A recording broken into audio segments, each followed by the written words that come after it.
Review इसको एक बार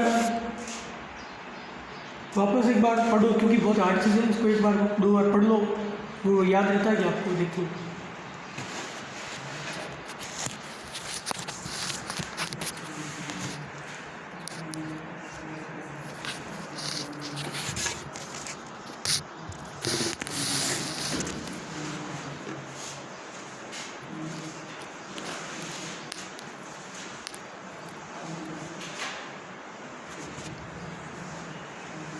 एक बार मैं फिर से आपको दोहरा देता हूँ।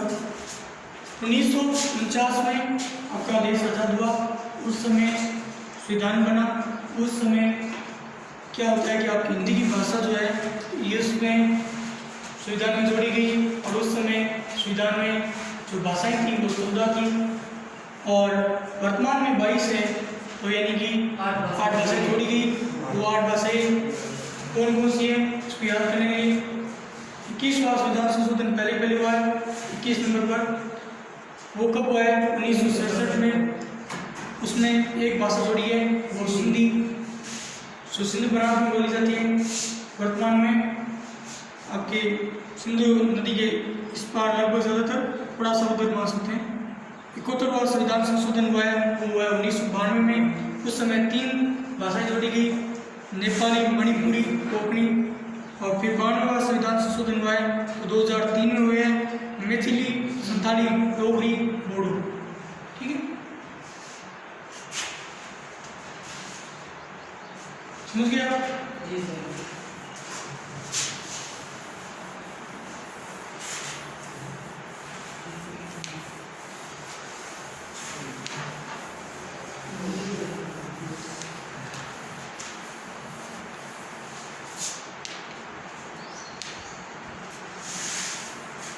अब हम पढ़ेंगे, ये तो बस संशोधन हो गया। अब उसके बाद में अनुच्छेद कौन कौन से हैं, जिसमें क्या क्या लिखा हुआ है।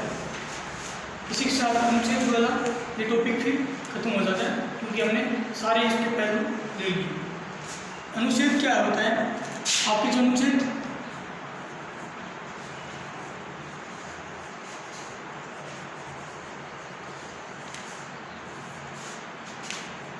343 से 354 है। हिंदी भाषा के विषय में, इसलिए हमें थोड़ा पढ़ लेते हैं। ठीक है, हिंदी भाषा से संबंधित है, इसलिए हम इसको पढ़ लेते हैं और थोड़ा इस तरह से पढ़ते हैं। अनुच्छेद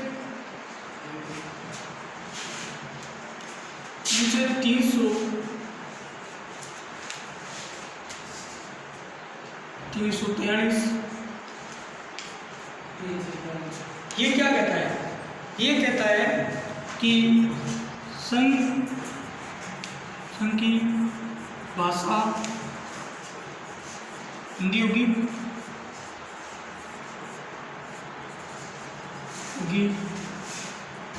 ये भाषा होगी, ये होती लिपि। संघ की लिपि यानी भारत की लिपि होगी वो देवनागरी, और संख्या होगी वो संख्या अंतर्राष्ट्रीय स्तर की।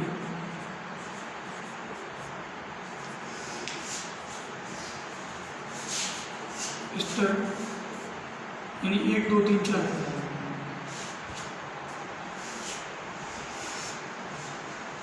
भारत के संविधान 343 में ये कहा गया है कि संघ की जो भाषा होगी वो राजभाषा जो वो क्या होगी? हिंदी। और लिपि कौन सी होगी? देवनागरी। और संख्या कौन सी होगी? अंतर्राष्ट्रीय स्तर की, यानी सबसे बेसिक चीज़ की है। राजभाषा हिंदी होगी और लिपि देवनागरी होगी, संख्या अंतर्राष्ट्रीय स्तर की होगी। इस जो 300 अनुच्छेद 344 है, नहीं 44 है। इसके बाद 343 के बाद 44 होता है इस तरह। तो 43 के बाद 44 अनुच्छेद ये केंद्र की बात है। केंद्र में सबसे पहले लिया है हिंदी की भाषा राजभाषा के रूप में, फिर उसका स्वरूप कैसा होगा, जैसे देवनागरी लिपि होगी, उसके बाद में अंतर्राष्ट्रीय स्तर की संख्या होगी, ये ले लिया। अब सबसे पहले राष्ट्रपति को काम दिया कि राष्ट्रपति तू ध्यान रखी और हिंदी को देख रेख करना, फिर सम्मान आगे बढ़ाने का। तो इसके बाद हुआ राष्ट्रपति को आयोग में समितियां गठन करने की जिम्मेवारी।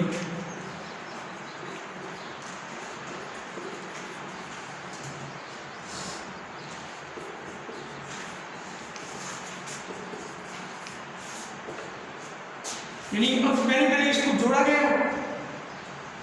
संविधान में हिंदी का स्वरूप बताया गया कि हिंदी राजभाषा होगी, हिंदी जो लिपि होगी देवनागरी होगी और अंतर्राष्ट्रीय स्तर की संख्या होगी। ठीक है, फिर इसको क्या किया, राष्ट्रपति को सबसे पहले काम दिया, जो जिसने भी इसको बनाया है कि राष्ट्रपति क्या करेगा, समय समय पर आयोग, हिंदी संबंधित आयोग को गठन करेगा तथा समितियां बनाएगा। जो इसमें कोई कमी है या कोई सही रूप से नहीं चल रहा है या उसमें कुछ जोड़ना है, इस संबंध में प्रचार प्रसार के लिए हिंदी के संदर्भ में राष्ट्रपति समय समय पर आयोग तथा समितियां बनाता रहता है। ठीक है, ये देखो दोनों जो अनुच्छेद है ना, ये आप याद रखना, ये केंद्र से संबंधित है। केंद्र यानी सेंट्रल गवर्नमेंट। ये दोनों अनुच्छेद हैं वो सेंट्रल गवर्नमेंट के संदर्भ में। ठीक है, फिर आपको देखो केंद्र की बात करते हैं राज्य। अब जो हम बात करेंगे वो राज्य के संबंध में 3 अनुच्छेद है। कैसे, 344 है, उसके बाद अनुच्छेद 345, अनुच्छेद 346 और 347। ये तीनों के 3 अनुच्छेद हैं, वो किससे संबंधित है, वो राज्यों के संबंधित है।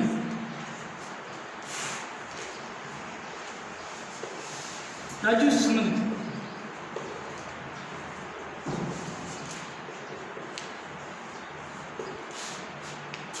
ठीक है, और इसके बाद जो 47 है, उसके बाद 48 और 49 मान लो अनुच्छेद 348 और अनुच्छेद 349, ये दोनों जो है ना, ये हाईकोर्ट HC और सुप्रीम कोर्ट SC से संबंधित है। हाईकोर्ट दोनों संबंधित है, यानी कोर्ट से संबंधित है। आपको ऐसे याद करने के लिए मैंने इसकी सुविधा बनाई है। सबसे पहले आपको दिमाग में रखना चाहिए केंद्र पर। केंद्र में क्या क्या योजना बनी है, संघ की भाषा, लिपि और संख्या। फिर आते हैं 344 में अनुच्छेद में राष्ट्रपति को जिम्मेवारी दी है। फिर आया हम राज्य में 45, 46, 47 राज्यों को जिम्मेवारी दी गई है। क्या क्या दी गई है वो देखना होगा। राज्य स्वतंत्र है, राज्य अपनी मातृभाषा में कार्य कर सकता है, या राज्य अपनी मातृभाषा में कार्य कर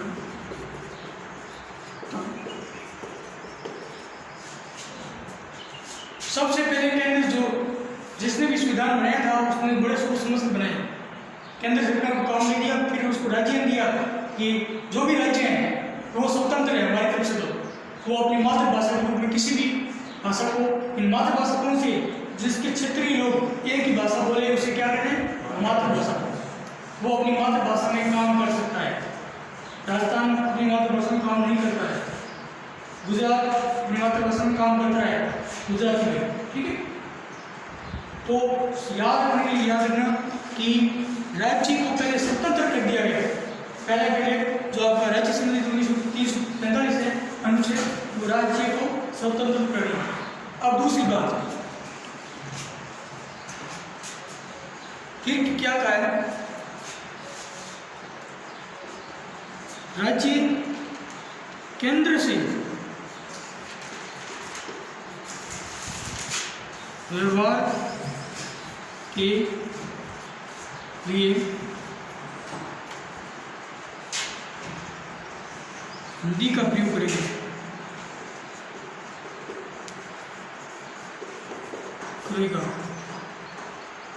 अब ये लफड़ा हो गया। अब जो जिन राज्यों को हिंदी में बात ही नहीं करनी आती, उसके हिंदी का कोई लेन देन नहीं है, उनकी ये समस्या हुई। तो कुछ लोगों ने विरोध किया भाई उनको रियायत दी जाए, छूट दी जाए।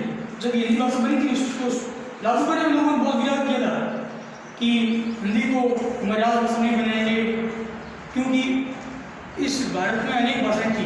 तो लोगों ने विरोध भी बहुत ज़्यादा मात्रा में किया, लेकिन जो हमारे नेता थे उनके कुछ लोगों ने, सरदार वल्लभ भाई पटेल ने भी इसका थोड़ा बहुत विरोध किया था, बहुत सारे लोगों ने किया था। फिर भी पंडित जवाहरलाल नेहरू और इन लोगों ने कुछ भी करके, गांधी जी ने, इन लोगों ने मामला यहाँ तक सेट कर दिया कि बस हिंदी बनेगी, वरना हिंदी नहीं बनती, बहुत मुश्किल से इसको लाया गया। अब क्या किया, राज्य केंद्र से व्यवहार करने के लिए हिंदी का प्रयोग करेगा। इन केंद्र सरकार खुद कह रही है कि राज्य जो है ना वो मुझसे बात करने के लिए, राज्य सरकार क्या तो बात करती है, जो पैसा चाहिए, बजट चाहिए तो बात करती है।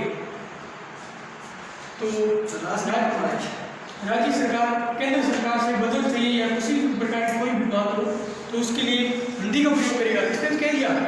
लेकिन फिर धीरे धीरे लोगों ने समझा कि अरे सभी राज्य नहीं कर सकते, तमिलनाडु वाले हिंदी कैसे बोलेंगे, कन्नड़ वाले कैसे बोलेंगे, तो कहा ठीक है चलो अब हिंदी भाषी जो क्षेत्र है ना वो तो हिंदी बोलेंगे कि हिंदी भाषी कौन कौन से क्षेत्र, तो ऐसे याद कर लेना उसको, इसको याद करने के लिए HUMSDR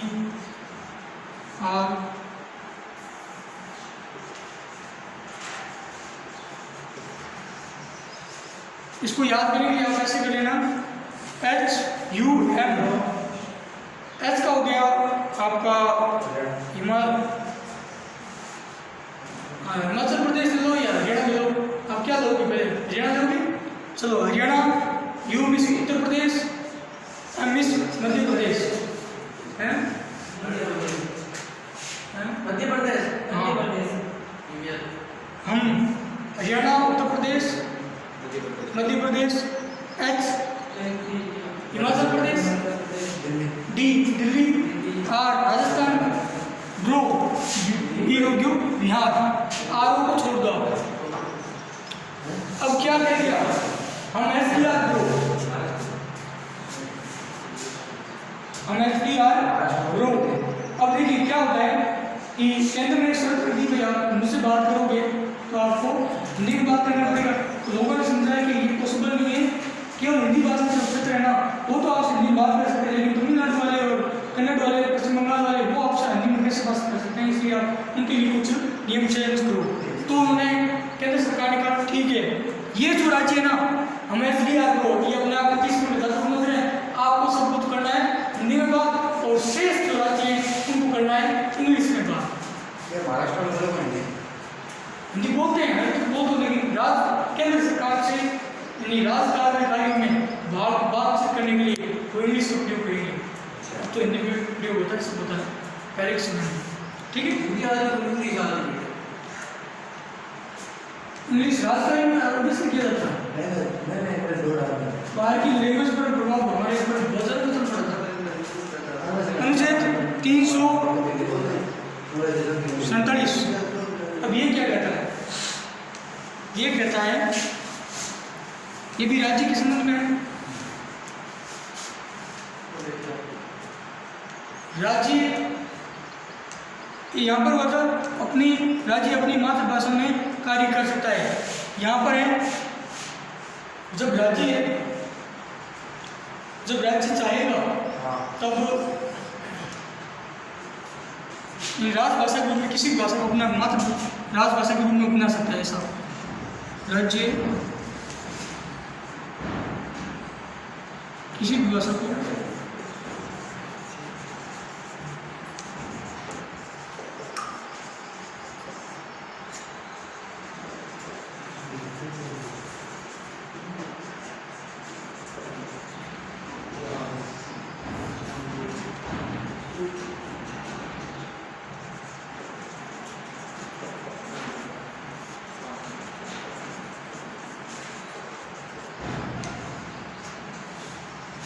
यानी चलो इतना समझना ना, राज्य जब चाहेगा वो अपनी भाषा के अनुसार राज कार्य कर सकता है, यानी जो अपना काफी कार्य है वो अपनी भाषा के अनुसार कर सकता है, जिसमें वो शायद हो। ठीक है, ये हो गया राज्य के नियम। और ये जो हाईकोर्ट और सुप्रीम कोर्ट समझ रहे हैं ना, 348 अनुच्छेद 349, ये क्या कहता है, जो कार्रवाई होगी ना, कार्रवाई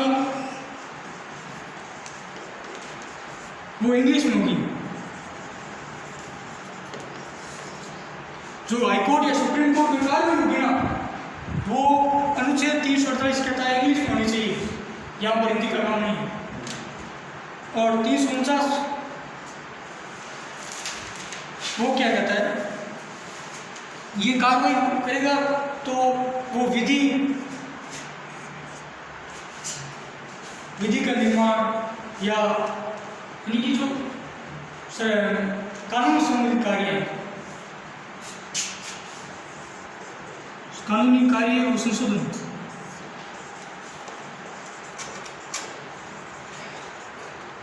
ये काम करेगा 349 अनुच्छेद। ठीक है, अब जो कि